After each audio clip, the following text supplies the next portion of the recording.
Mga bilanggo at residente sa Indonesia iniligas dahil sa pag-aalburuto ng Mount Ruang at US President Joe Biden inendorso ng pamilya Kennedy para sa 2024 US presidential race. Si Joy Salamatin sa sentro ng balita. Daan-daan ang inilikas sa North Sulawesi, Indonesia matapos mag-alboroto ang Mount Ruang. Kabilang dito ang ilang residente at mga bilanggo malapit sa lugar. Bilang pag-iingat, isinara na rin muna ang Sam Ratulangi International Airport sa Manado. Naglabas din ng babala ang mga otoridad hinggil sa mga bumabagsak na debris mula sa bulkan at maaaring magdulot ng tsunami.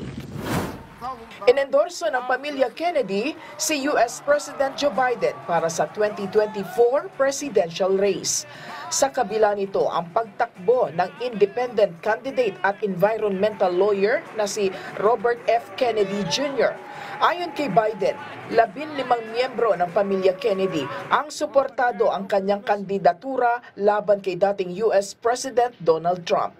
Nirerespeto naman ni RFK Jr. ang desisyon ng kanilang pamilya na suportahan si Biden sa pagka-presidente. Ginunita ng mga taga-Marseille, France ang ika-50 taong death anniversary ni Marcel Pagnol.